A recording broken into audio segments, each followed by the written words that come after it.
Hello everyone, এই যে রাধাকৃষ্ণ নিয়ে চলে এলাম তোমাদের সাথে। কয়েকদিন আগে তো জন্মাষ্টমী চলে গেল, আর এখন হচ্ছে রাধাষ্টমী। তো ভাবলাম তোমাদের সাথে এই ছবিটা একটু শেয়ার করি।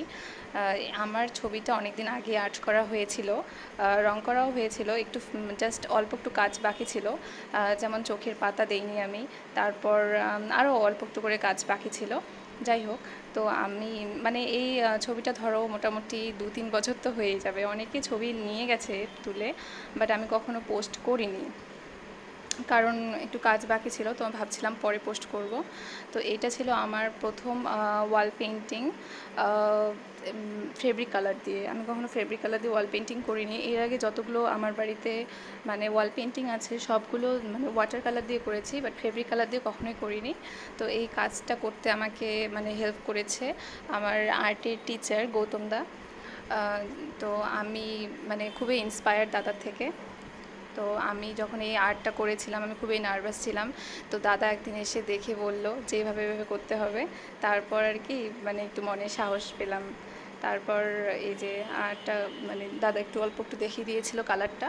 আর্টটা পুরোটাই আমি করেছি, দাদা একটু কালারটা দেখিয়েছিল, আর বাদ বাকি কালার আমি সব নিজেই করেছি। তো জানি না কেমন হয়েছে। আর এই পেন্টিংগুলো কিন্তু মানে ওয়াল পেন্টিংগুলো করতে খুবই ধৈর্য লাগে, আর হচ্ছে মানে হাত ব্যথা হয়ে যায় ওয়াল পেন্টিং করতে গেলে, কারণ আমি তো মানে প্রফেশনাল না যেহেতু, তাই একটু মানে হাত ব্যথা করে।